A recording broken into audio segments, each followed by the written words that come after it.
Kyle was anxious about doing this interview, so he asked me, his therapist, to do it instead. The best way to describe Kyle is that he's someone who learned all his social skills from books, written by people who learned all their social skills from books. Kyle's been performing magic since the age of 10. Kyle does magic because he has a latent and persistent compulsion to lie. To help Kyle overcome stage fright, we intend to build him up gradually. First, he'll perform for inanimate objects, then fish, then parrots, then flamingos, and then finally asbestos. I think that Kyle will be able to perform for Penn and Teller. The therapy has never failed, and I have no doubt that he will flourish. Well, thank you for the interview, and I wish him the best tomorrow. Good night.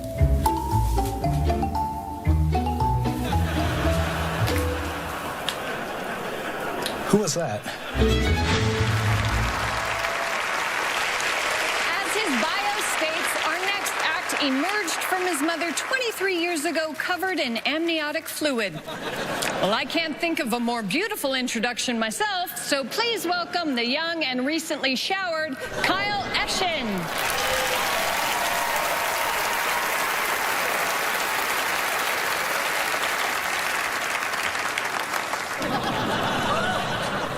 So obviously, I'm a magician.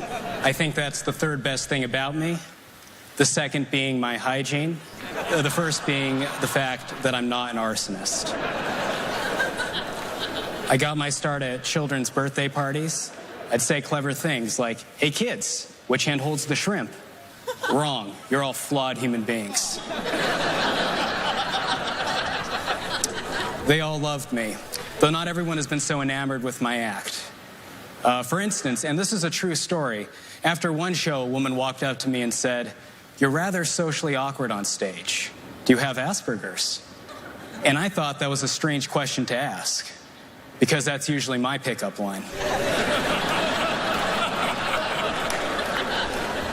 Now that the persona has been established, we can proceed with a rather disappointing miracle that requires the assistance of a member of the audience. If you, sir, would mind joining me on stage, let's have a round of applause for him as he makes his way out.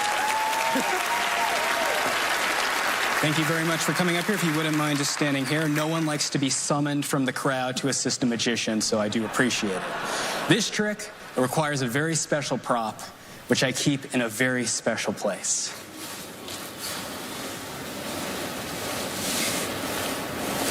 My pocket. Now, I know you were expecting me to pull something out of your ear, but in fact, I did the opposite. I put something in. You'll discover in about a week's time when it hatches.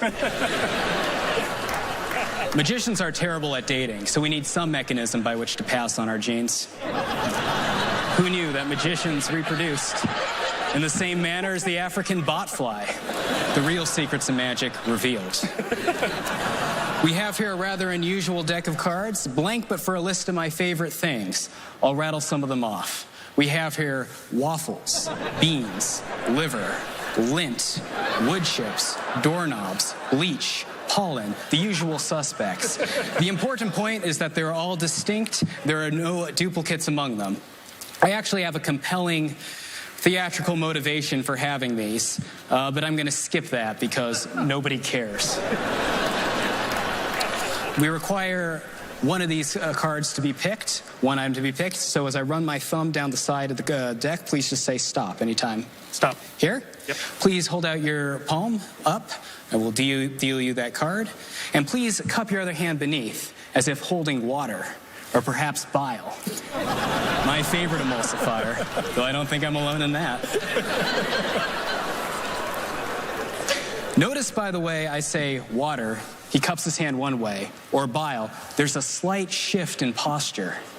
Say what you will about this guy, but this is a man who understands fluid dynamics. And that is the most important quality a human being can have. So I just want you to know that.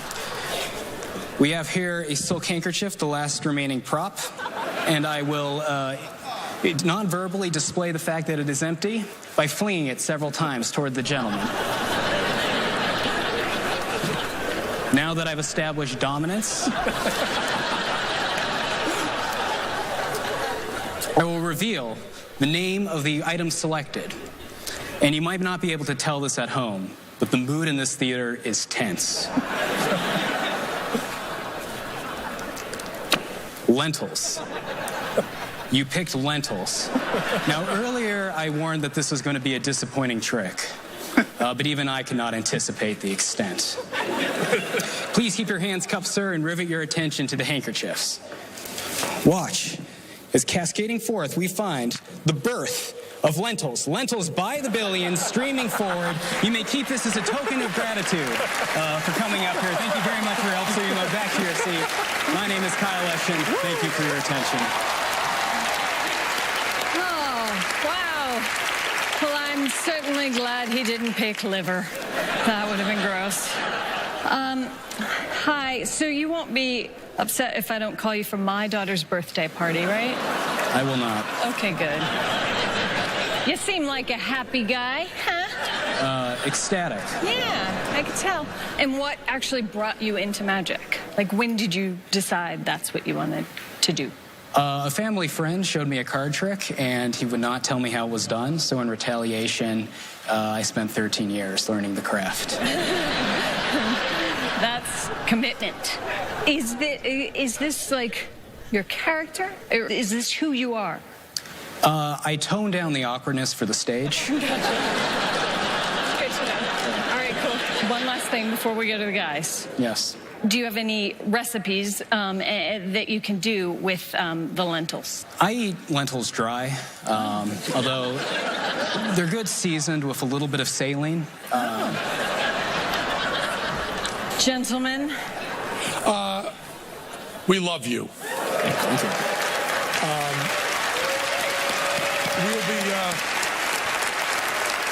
And we are going to be seeing you everywhere for the rest of our lives.